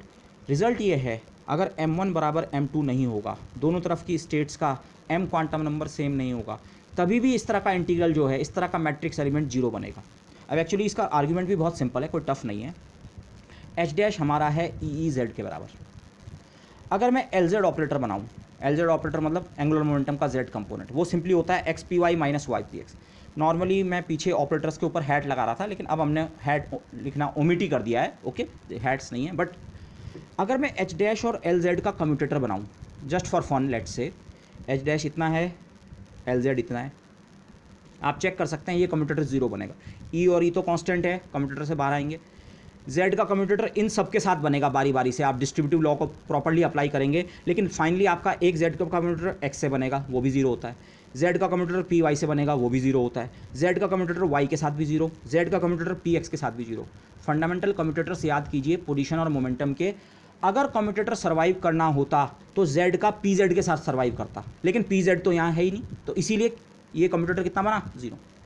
ओके, बाद में हम देखेंगे ये कम्यूटेटिंग ऑब्जर्वेबल जो हमने ढूंढे हैं ये बड़े इंपॉर्टेंट होते हैं, पर अभी चलिए सिंपली मैथमेटिकली देखते हैं। तो अब अगर मैं क्या करूं, एक तरफ स्टेट ली NL'(M2) और एक तरफ स्टेट ली NL'(M1), इनके बीच में ये कम्यूटेटर भी अपने आप में एक ऑपरेटर होता है। ये ऑपरेटर को हमने इस और इस स्टेट के बीच स्क्वीज़ किया। अगेन आप इसे शॉर्ट हैंड समझें, बेसिकली हम इंटीग्रल इवेलुएट करेंगे, ऑपरेटर बीच में रखेंगे, एक तरफ ये वाले वेव फंक्शन का स्टार, एक तरफ ये वाला वेव फंक्शन। ओके, लेकिन ये ऑपरेटर बेसिकली 0 के बराबर है, नल ऑपरेटर। तो बेसिकली ये इंटीग्रल कितना बनेगा, 0। वेव फंक्शन 0 नहीं है, लेकिन ये ऑपरेटर h' और LZ का कम्यूटेटर वाला जो ऑपरेटर है वो कितना है, 0, नल ऑपरेटर, तो ये 0 मिलेगा। ओके, लेकिन इसको थोड़ा एक्सपैंड करके लिखें लेफ्ट हैंड साइड को। A, B का कम्यूटेटर कितना होता है, AB माइनस BA, तो h' LZ minus LZ h', एक तरफ ये स्टेट, एक तरफ ये स्टेट। इसको आप 2 अलग अलग पार्ट्स में ब्रेक कर दीजिए, मतलब इस स्टेट और इस स्टेट के बीच में एक बार h' LZ ये वाला टर्म, और माइनस साइन इसी स्टेट और इसी स्टेट के बीच एक बार LZ h', 2 अलग अलग टर्म्स में मैंने ब्रेक कर दिया इसे, बराबर 0। LZ ऑपरेटर का एक्शन क्या होता है हाइड्रोजन के वेव फंक्शंस पे, LZ ऑपरेटर की आइगन वैल्यू होती है MH क्रॉस और फिर से आपको वेव फंक्शन वापस मिलता है NLM। ध्यान कीजिए हाइड्रोजन एटम के वेव फंक्शंस क्या होते हैं, रेडियल पार्ट होता है और बाकी क्या होता है YLM। LZ जब YLM पे एक्ट करता है तब कितना मिलता है, उसकी eigen value equation MH cross YLM। YLM का नाम हम स्फेरिकल हार्मोनिक्स कहते हैं पर इसका दूसरा नाम एंगुलर मोमेंटम आइगन फंक्शन भी तो है। ये LZ साई पे एक्ट कर रहा है, साई इसका और इसका प्रोडक्ट है, लेकिन LZ ऑपरेटर R की तरफ देखता भी नहीं है। एक्शन कुछ इस तरह से होगा, आपने इस पे ऑपरेट किया, LZ को साई NLM पे ऑपरेट किया, LZ को NLM, कैट लैंग्वेज में ऐसा, वेव फंक्शन लैंग्वेज में ऐसा। इसका मतलब हो गया LZ को आपने ऑपरेट किया, मैं कॉन्स्टेंट्स वगैरह को नहीं लिख रहा हूँ यहाँ इस पर।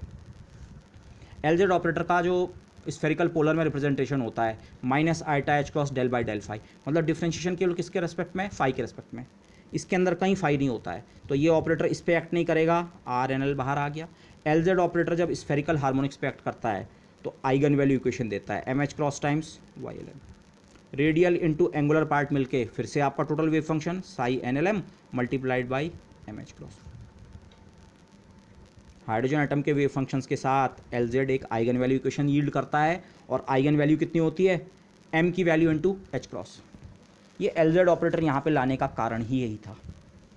इस टर्म में LZ ऑपरेटर इस स्टेट पे एक्ट कर सकता है और इस वाले टर्म में LZ इस स्टेट पे एक्ट सीधे सीधे नहीं कर सकता क्योंकि बीच में H डैश है, लेकिन LZ अपने इस तरफ वाली स्टेट पे भी एक्ट कर सकता है।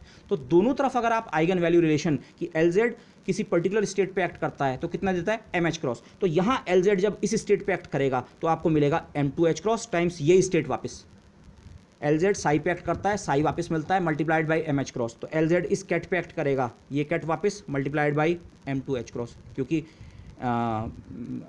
M की वैल्यू कितनी है इसकी स्टेट के लिए, M2। ओके, सिमिलरली यहां LZ को इस तरफ वाली स्टेट पे एक्ट कीजिए जिसको मैंने ब्लू से वो कर रखा है, डुअल वाले वेक्टर पे भी उसका एक्शन सेम होगा, ये वाली स्टेट वापस मिल जाएगी NL M1 डुअल वेक्टर वापस मल्टीप्लाइड बाई इस वाली स्टेट के लिए M की वैल्यू M1 है, M1 टाइम्स H क्रॉस। तो LZ ऑपरेटर दोनों तरफ एक्ट करके खत्म हो गया और उसकी जगह एक तरफ M2H जनरेट हुआ और एक तरफ M1H। M2H और M1H सिंपली नंबर्स हैं और बाकी जितना ये बचा है, अगर आप M1H और M2H को कॉमन ले लें, अलग कर दें, H क्रॉस कॉमन लेके M2 माइनस M1, बाकी NL M1 NL M1, बीच में H डैश, बीच में H डैश, दूसरी तरफ NL dash M2 NL dash, same matrix element बचा है, this matrix element into H cross into M2 minus M1 बराबर 0, इसने होना है 0।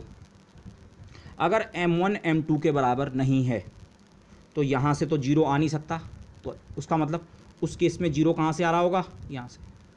यही मैं आपको यहाँ पे जो मैंने आपको सीधे रिजल्ट दिया था। इस तरह का मैट्रिक्स एलिमेंट अगर आप इवेलुएट कर रहे हैं किन्हीं दो स्टेट्स के बीच, इनफैक्ट यहाँ पे n वगैरह का कोई रोल ही नहीं है, ये n की वैल्यू दोनों साइड अलग भी हो सकती थी, l की वैल्यू भी दोनों साइड अलग सेम कुछ भी हो सकती है, इन जनरल आप अलग बोलिए। इस एक्सप्रेशन को मैं N1 L1 M1 N2 L2 M2 के लिए भी प्रूव कर सकता था। फाइनल रिजल्ट ये है, जब तक m की वैल्यू दोनों साइड सेम नहीं होगी तब तक ये इंटीग्रल सर्वाइव नहीं कर सकता है। ओके, तो अगर M1 बराबर M2 नहीं है तो ये इंटीग्रल सर्वाइव करने की नहीं करेगा, डेफिनेटली ये इंटीग्रल कितना होगा, 0। तो ये ओके, इन जनरल ये रिलेशन हमारा NL M1 और N dash L dash M2 के लिए हम ऑब्टेन कर सकते थे, जैसे मैंने अभी बताया। और यहाँ पे जो हमने ट्रिक की है, एक्चुअली जो ट्रिक यूज़ की है, मैंने ये LZ ऑपरेटर ही क्यों पकड़ा, क्योंकि ये LZ ऑपरेटर ये था, मेरा इंटरेस्ट इसमें था, मेरा interest matrix elements of H dash में था, लेकिन मैंने एक दूसरा ऑपरेटर ऐसा ढूंढा जिसकी एक तो हमें आइगन वैल्यूज़ पता है, LZ की आइगन वैल्यू होती है MH क्रॉस, साथ साथ ये ऑपरेटर H डैश के साथ क्या कर रहा था, कम्यूट कर रहा था। ये ट्रिक हम कई बार यूज़ करते हैं इंटीग्रल्स को इवैल्यूएट करने के लिए, इंटीग्रल्स मतलब मैट्रिक्स एलिमेंट्स को इवैल्यूएट करने के लिए। आप एक ऐसा ऑपरेटर ढूंढिए, फाइंड, या इस केस में जैसे हमने found an operator with known eigen values, उसकी आइगन वैल्यू नोन है MH cross in bordering state, किन स्टेट्स के साथ उसकी आइगन स्टेट्स होनी चाहिए, ये बॉर्डरिंग स्टेट से मेरा मतलब ये है H डैश, आप ये निकालना चाह रहे थे, तो H डैश के दोनों तरफ वाली जो स्टेट्स हैं इनको मैं बॉर्डरिंग स्टेट्स कह रहा हूँ। तो हमने एक ऐसा ऑपरेटर ढूंढा जिसके लिए ये भी एक आइगन स्टेट है और जिसके लिए ये भी एक आइगन स्टेट है। इस वाली आइगन स्टेट के साथ वैल्यू M2H क्रॉस दी और इस वाले के साथ आइगन वैल्यू दी M1H क्रॉस, तो वहीं से तो हमारा रिजल्ट निकला। तो ये एक जनरल ट्रिक है जो हम कई बार यूज़ करते हैं। In this case we found an operator with known eigen values in the bordering states which commutes with H dash. Okay, so this is what helped us. But अब मैं इस result को यूज़ करने वाला हूँ। अभी तक मेरा डिटर्मिनेंट इतना बन चुका है, 4 एलिमेंट्स पॉसिबल, 1 2 1 3 और 1 4 पे मैंने ध्यान देना है। बॉर्डरिंग स्टेट यहाँ एक 1 और 2, यहाँ बॉर्डरिंग स्टेट 1 और 3 और यहाँ बॉर्डरिंग स्टेट 1 4।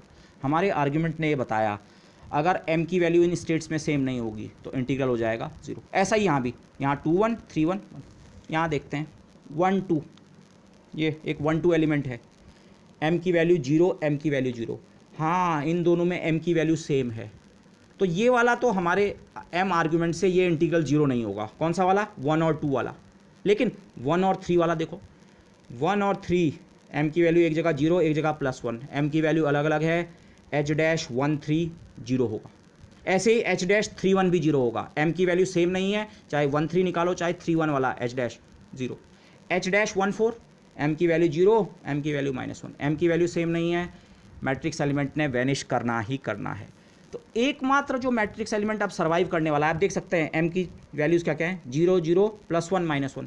मैच करने का तरीका केवल इस और इस स्टेट के बीच में है, और कोई है ही नहीं मैचिंग। तो सर्वाइव करने वाला एलिमेंट कौन सा होगा? या तो h डैश 1 2 या h डैश 2 1, या तो h डैश 1 2 या h डैश। अभी तक 6 एलिमेंट्स थे, 6 के 6 इंडिपेंडेंट नहीं पर 6 थे। अब m आर्ग्यूमेंट ने हमें शो किया h dash 1 3, h dash 1 4, h dash 3 1, h dash 4 1, ये भी 0 हैं। तो अब आपका जो काम बच गया वो केवल ये है, m की वैल्यू इन चारों स्टेट्स के लिए ये है, इन 2 के लिए 0 है, इन एक के लिए +1 एक के लिए -1। तो जो अब मेरा डिटर्मिनेंट बच गया -λ -λ डायगोनल के लॉन्ग बचा हुआ था, यहाँ की 2 एंट्री और यहाँ की 2 एंट्री खत्म हो गई, h डैश 1 2 और h डैश 2। तो फाइनली 16 में से आपको अब केवल 2 इंटीग्रल इवेलुएट करने हैं, और 2 भी अलग अलग नहीं, बेसिकली एक ही इवेलुएट करना पड़ेगा। कैसे करेंगे इवेलुएट h डैश 2 1 या h डैश 1 2 को? h 1 का मतलब है 2 0 0 स्टेट, 2 0 0 स्टेट, और 2 का मतलब है हमारे नोटेशन में 2 1 0 स्टेट। इनके बीच में h डैश को निकालो। स्टैंडर्ड टेबल से ये वाला वेव फंक्शन देख लो, साई NLM के लिए ये वेव फंक्शन कितना होता है, ये वाला वेव फंक्शन देख लो, h डैश आपको पता है। ये इंटीग्रल अगर हम एक्चुअली करें, मुझे एक्चुअली यहाँ पे करने की जरूरत नहीं है, that can become tedious, but the answer is 3EE0। आप चाहे तो इसे क्रैम कर सकते हैं, लेकिन overall this answer is equal to some constant 3E electric charge, E strength of the applied electromagnetic field, बाहर से जो इलेक्ट्रोमैग्नेटिक फील्ड लगाया जो कि z एक्सिस के अलॉन्ग हमने एज्यूम किया था, उसकी फील्ड स्ट्रेंथ है। A0 first bore radius. केवल अब जो डिटरमिनेंट बचा वो केवल ये है -λ, और इसकी वैल्यू माना जो 3EE0 है उसको आप c समझें, some constant, -λ c 0 0, c -λ 0 0 0 0 -λ 0 0 0 0 -λ। Secular determinant finally इतना आ गया। इस डिटरमिनेंट को अगर आप सॉल्व करें, ओके, आप यहाँ से इस डिटरमिनेंट को एक्सपेंड करना शुरू करें, क्योंकि बाकी कॉलम्स और रोज में फिर आपको 0 मिलेगा, लैम्डा -λ इंटू -λ स्क्वायर, और फिर ये छोटे डिटरमिनेंट को आप सॉल्व करें तो lambda square minus c square, इन दोनों टर्म्स ये c के बराबर हैं, दोनों बराबर हैं, lambda square minus c square equal to 0, जहाँ c बराबर ये है। ओके, तो इस इक्वेशन के रूट्स आप सीधे सीधे निकाल सकते हैं। लैम्डा बेसिकली क्या है? सेकंड लेवल का फर्स्ट ऑर्डर एनर्जी करेक्शन जो हम निकालना चाह रहे हैं। लैम्डा 0 0 हो सकता है, लैम्डा स्क्वायर बराबर 0 हो सकता है, तो 2 रूट्स तो 0 के बराबर हैं, और बाकी 2 रूट्स एक या तो +c या -c।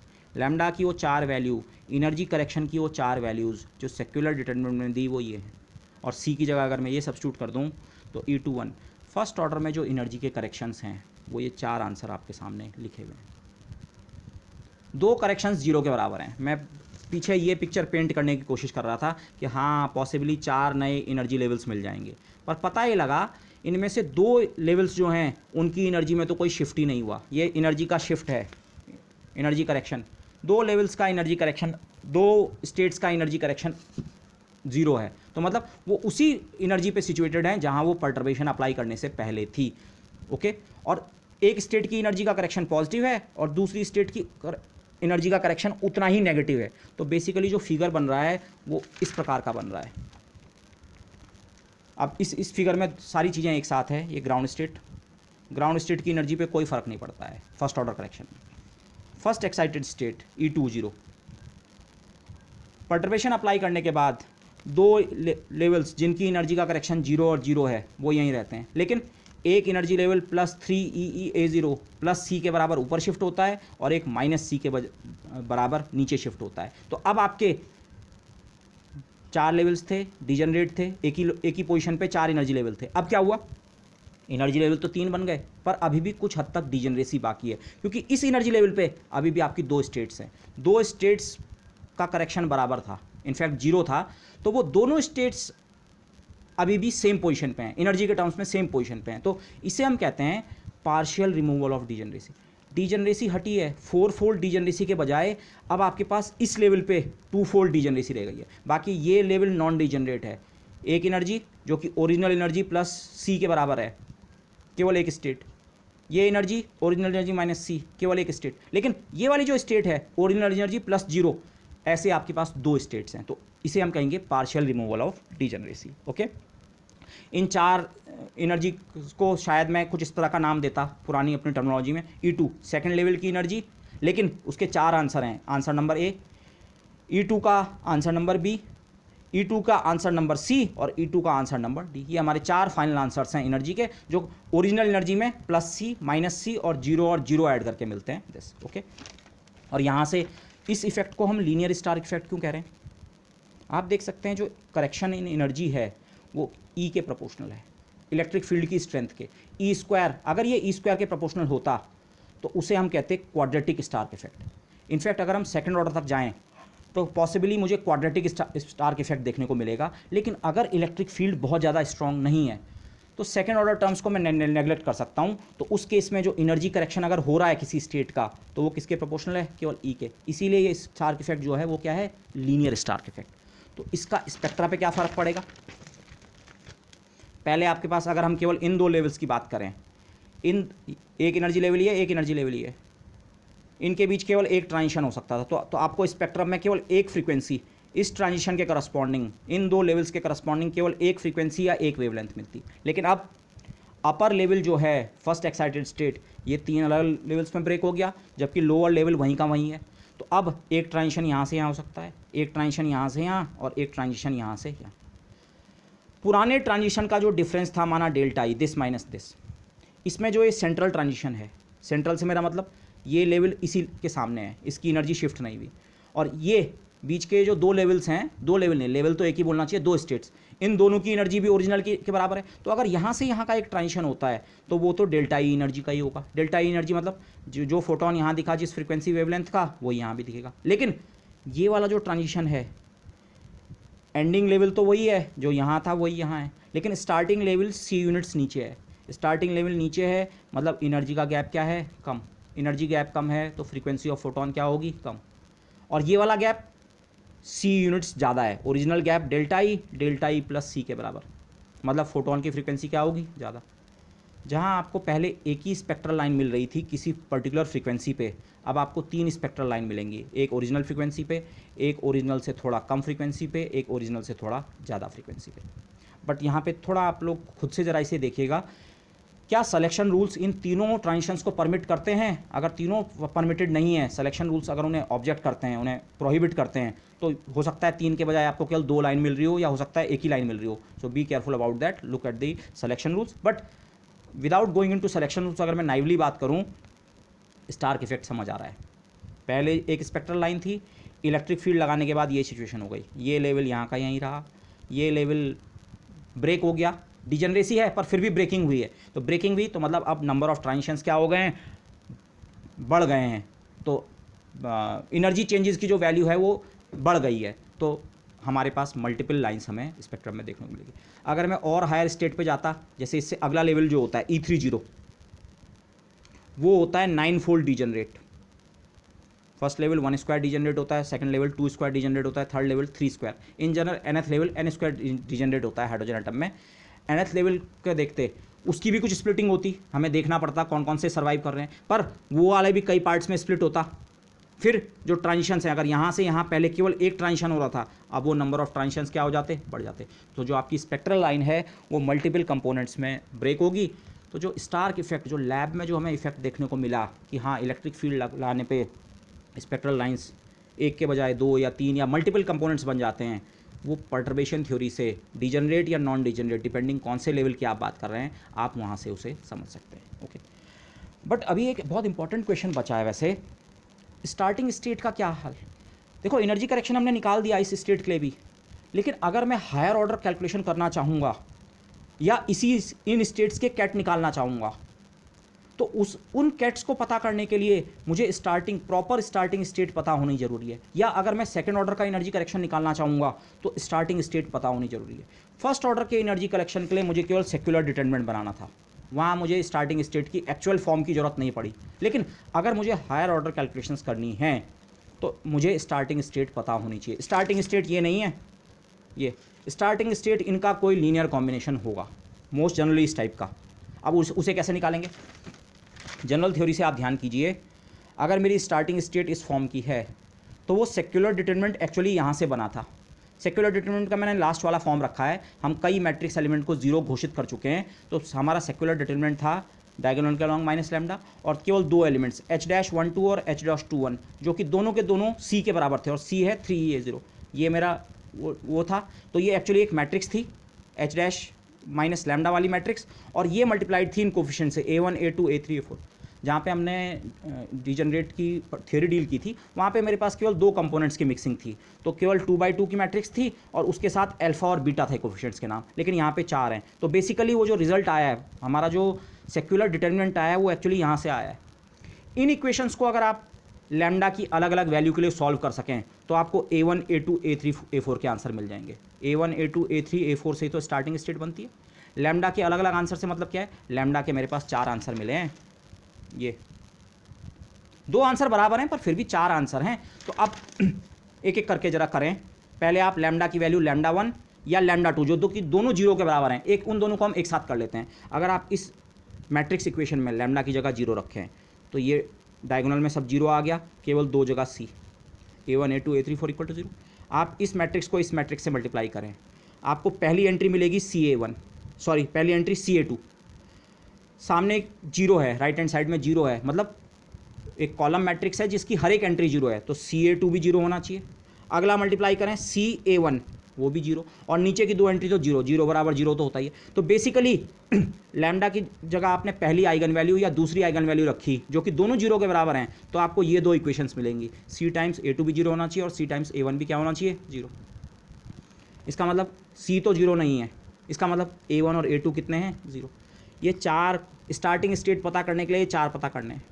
लैम्डा बराबर 0 मतलब ये यहाँ जो दो स्टेट्स छुपी हुई हैं उन दोनों स्टेट्स के लिए हमें ये पता लग गया A1 और A2 तो नेसेसरली 0 होंगे, पर A3 और A4 के बारे में यहाँ से कोई इन्फॉर्मेशन नहीं है, no condition on A3 A4। तो A3 और A4 में हमारे पास चॉइस है। यहाँ पे हम एक बहुत सिंपलेस्ट चॉइस लेते हैं, हमें ये पता लग गया लैम्डा बराबर 0 के लिए ये वाले कंट्रीब्यूशन तो नहीं है, उसमें इन स्टेट्स की मिक्सिंग तो नहीं है, A1 और A2 0 हैं, A1 A2 0 हैं, लेकिन A3 और A4 की अभी भी कुछ भी वैल्यू हो सकती है। लेकिन हम यहाँ पे सिंपलेस्ट चॉइस लेते हैं। अगर कोई और कंडीशन मेरे पास नहीं है तो मैं दो चॉइसेस लूँगा, दो स्टेट्स मुझे बनानी है अलग अलग, एक बार A3 को 1 A4 को 0 और एक बार A3 को 0 A4 को 1, ताकि जो हमारी स्टार्टिंग स्टेट है वो एक बार सिंपली स्टेट नंबर 3 बने और एक बार स्टार्टिंग स्टेट क्या बने? Simply state number 4। तो लैम्डा की वैल्यू, पहली वैल्यू λ1 जो कि 0 के बराबर है, उसके लिए A1 और A2 तो 0 होने ही चाहिए, और मैंने ये चॉइस बना ली कि A3 को मैं 1 लूँगा और A4 को 0। इससे मेरी जो स्टार्टिंग स्टेट है जिसको मैंने स्टार्ट 1 लिखा है, एक स्टार्टिंग स्टेट, हमारी 4 स्टार्टिंग स्टेट्स बनने वाली हैं। एक स्टार्टिंग स्टेट क्या है? A1 A2 A3 की ये 4 वैल्यू रखो, इसमें 0 0 और इसको भी मैंने 0 चूज़ किया, इसको 1 चूज़ किया, सिंपली कितने के बराबर? 3 शॉर्ट हैंड है किसके लिए? 2 1 1। 2 1 1 वाली जो स्टेट है ये मेरी एक स्टार्टिंग स्टेट की तरह एक्ट कर सकती है। लेकिन ये ध्यान रखिए, इस स्टार्ट 1 के साथ मैंने 0 भी लिखा है। ये स्टार्टिंग स्टेट के करस्पॉन्डिंग क्या एनर्जी करेक्शन आइगन वैल्यू कितनी है? 0। मतलब ये वाली स्टार्टिंग स्टेट अगर मैं लूँगा तो ये लास्ट में पर्टर्बेशन अप्लाई करने के बाद कहाँ ख़त्म होती है? कहाँ? यहाँ। कहाँ ख़त्म होने का मतलब उसका एनर्जी करेक्शन कितना होता है? 0। ये वाली या ये वाला लेवल नहीं है, ये यहाँ जो दो स्टेट्स आई हैं उनमें से एक स्टेट है। तो ये यहाँ जो दो स्टेट्स आई हैं ये कौन सी स्टेट से स्टार्ट हुई है? उनमें से एक स्टेट मैं ये वाली स्टेट ले सकता हूँ। जब एनर्जी करेक्शन 0 है उसके करस्पॉन्डिंग की एक स्टार्टिंग स्टेट नंबर 3 पिक की जा सकती है। ऐसे ही λ2 भी 0, ये रिपीटेड आइगन वैल्यू है, इसके लिए भी A1 और A2 तो मैथमेटिकली 0 मिल गए। A3 और A4 की एक दूसरी चॉइस जो मैं ले सकता हूँ वो ये हो सकती है, A3 को 0 ले लो, A4 को 1। उससे अब की बार जो स्टार्टिंग स्टेट बनेगी वो बनेगी केवल नंबर 4। स्टार्टिंग स्टेट जो दूसरा नंबर है जिसके लिए अगेन आइगन वैल्यू 0 है, एनर्जी का करेक्शन 0 है, वो कौन सी है? State number 4। शुरू में हम कह रहे थे ये 4 स्टेट्स हमें नहीं पता स्टार्टिंग स्टेट्स है, पर हमारे आर्ग्यूमेंट ने शो किया इनको और इनको तो हम स्टार्टिंग स्टेट ले ही सकते हैं, 3 और 4 नंबर वाले को। ओके, क्योंकि ये अगेन मैं आपको ये कह रहा हूँ इनको स्टार्टिंग स्टेट ले सकते हैं। आप A3 A4 के और कॉम्बिनेशंस भी ले सकते थे, A3 A4 पे और कोई कंडीशन नहीं है, तो ये आपकी इच्छा पे था कि आप A3 A4 को क्या पिक करते हो। हाँ, बस आपको ये ध्यान रखना था कि वो दोनों स्टेट्स आपस में ऑर्थोनॉर्मल रहें। जब मैं 3 और 4 इन्हें पिक करता हूँ, स्टार्टिंग स्टेट को, एक को 3 और एक को 4, 3 और 4 आपस में ऑर्थोनॉर्मल हैं, तो ये बहुत अच्छी चॉइस है। ओके, तो ये दो स्टार्टिंग स्टेट तो ये पता लग गई, 0 एनर्जी करेक्शन के करस्पॉन्डिंग की एक स्टार्टिंग स्टेट 3 और एक स्टार्टिंग स्टेट 4। अब इसी प्रोसेस को रिपीट कीजिए। बाकी दो आइगन वैल्यूज़ क्या हैं? माना तीसरी आइगन वैल्यू λ3 + c के बराबर है, और इसी में मैंने बाद में λ4 वाले को भी सॉल्व कर दिया, λ4 - c के बराबर है। तो लैम्डा जो हमारा मेन डायगोनल के अक्रॉस था -λ उसकी जगह माइनस के कारण -+c आ गया, और इन दो पोजीशंस पे तो H'12 और H'21 पे तो c है ही। ये matrix into A1 A2 A3 4 components equal to 0। आप इन इक्वेशंस को सॉल्व करें, पहली जगह आपको मिलेगा, पहली पोजीशन पे मिलेगा -+c into A1 plus c times A2 बराबर 0। ऐसी दूसरी कंडीशन ये, तीसरी ये, चौथी ये। इन कंडीशंस का सॉल्यूशन सीधे सीधे एक साथ हम दो केसेस को देख रहे हैं। ऊपर वाला साइन λ3 के करस्पॉन्डिंग है, अपर एनर्जी शिफ्ट के करस्पॉन्डिंग, और लोअर वाला साइन λ4 के करस्पॉन्डिंग जो एनर्जी लेवल नीचे को शिफ्ट हुआ, एक साथ सॉल्व कर रहे हैं। तो इन इक्वेशंस को आप सॉल्व करें, खासकर जैसे नीचे की दो इक्वेशंस को देखें, CA3 0 होना चाहिए, CA4 0 होना चाहिए। इसका मतलब A3 और A4 तो कितना लेना होगा? 0। और बाकी दो इक्वेशंस को आप सॉल्व करें A1 और A2 के लिए, दो अलग अलग इक्वेशंस हैं, एक बार दोनों जगह अपर साइन लेके चलो। C तो कांस्टेंट है, 3E 0। बेसिकली इक्वेशन जो है -A1 + A2 बराबर 0 या A1 - A2 बराबर 0, दोनों इक्वेशन एक ही बात कह रही है। अगर मैं अपर साइन लेके चल रहा हूँ, अपर साइन है λ3 के करस्पॉन्डिंग, और अगर लोअर साइन लेके चलता हूँ तो +A1 + A2 = 0, A1 + A2 = 0। Again दोनों इक्वेशन सेम बात कह रही हैं। λ3 और λ, फिर जो भी केस आप पिक करें, बेसिकली दोनों इक्वेशन एक ही बात कर रही हैं। तो किसी एक इक्वेशन से आप A1 और A2 को रिलेट कर सकते हैं। ओके, दोनों या तो बराबर होंगे या एक दूसरे के माइनस के बराबर होंगे। ठीक है, जब λ3 वाला केस है, पहला वाला अपर वाला साइन है, तो A1 बराबर बनेगा A2, और जब दूसरा वाला केस है तो A1 बराबर -A2। तो λ3 के लिए मेरा आंसर ये रहा, और λ4 के लिए मेरा आंसर ये रहा। λ3 + c अपर एनर्जी शिफ्ट, 3E 0 का अपर शिफ्ट, उस केस में जो मेरी स्टार्टिंग स्टेट है, जिसे मैं स्टार्टिंग स्टेट नंबर 3 कह रहा हूँ, जिस समय एनर्जी का शिफ्ट +2 है, वो है A1 × 1 + A2 × 2, और A3 और A4 तो 0 हैं, 1 + 2, दोनों A1 और A2 की दोनों की वैल्यू मैंने 1 या 1/√2 ली है। ये 1/√2 हमने नॉर्मलाइजेशन के कारण ली है। अगर आप इस फैक्टर को ओमिट भी कर दें, नॉर्मलाइजेशन कांस्टेंट हम हमेशा बाद में फिक्स कर सकते हैं। तो बेसिकली जिससे हमें स्टेट नंबर 1 और स्टेट नंबर 2 कहा था, उनका इस तरह का सुपरपोजिशन, 1 नंबर स्टेट ये है, 2 नंबर स्टेट ये है। आप देख सकते हैं ये दोनों स्टेट्स में m की वैल्यू सेम है। ये जो ऊपर को जो एनर्जी लेवल शिफ्ट हुए हैं, ये m की जो सेम वैल्यू वाली दो स्टेट्स थी, उनका ये प्लस वाला कॉम्बिनेशन है। 1/√2 नॉर्मलाइजेशन फैक्टर है, आप इसे ओमिट कर सकते हैं। A1 और A2 हमने दोनों 1 ले लिए, 1 टाइम्स स्टेट 1 + 1 टाइम्स स्टेट 2 ये। और ऐसे ही दूसरे केस में लोअर साइन जो कि λ4 के करस्पॉन्डिंग है, A1 और A2 का रिलेशन माइनस का है, A1 और A2 का रिलेटिव साइन क्या होना चाहिए? माइनस। A3 और A4 इस केस में भी 0 हैं। तो जो स्टार्टिंग स्टेट नंबर 4 बनेगी, जिसके लिए एनर्जी करेक्शन -c का है, डाउनवर्ड शिफ्ट वाली जो स्टेट है, उसके लिए जो आपकी स्टार्टिंग स्टेट है, 1 और 2 का सुपरपोजिशन है, 3 और 4 इसमें नहीं है। 3 और 4 के जो कोफिशिएंट हैं 0 हैं, लेकिन 1 और 2 का कोफिशिएंट इस प्रकार का है, अगर ये कोफिशिएंट 1 है तो ये कितना है? -1। 1 times 1 -1 times 2। Again proper factor इसके साथ 1/2 का नॉर्मलाइजेशन के लिए आना चाहिए। तो यहाँ आप मिक्सिंग देख सकते हैं, देखो यहाँ ये क्लियर हो रहा है।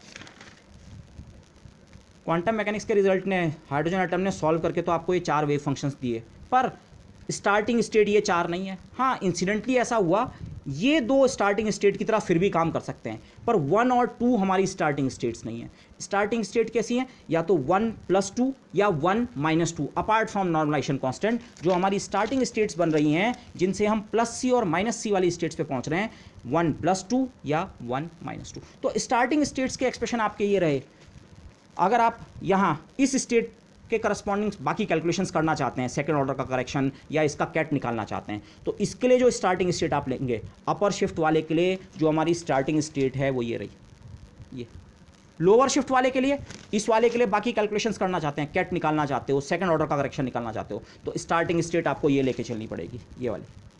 आप यहाँ जो दो लेवल्स हैं आप ये चेक करना चाहते हैं क्या इनका सेकंड ऑर्डर में एनर्जी का करेक्शन होता है या इस समय इनका कैट क्या है। स्टार्टिंग में तो इनका कैट ये था, ये और ये, लेकिन नए कैट आप फिर हमारे फॉर्मुलिज्म से निकाल सकते हैं। तो this is how we calculate these kets. Okay, this यहाँ पे अगेन मैंने एक फिगर दिखाने की कोशिश की है।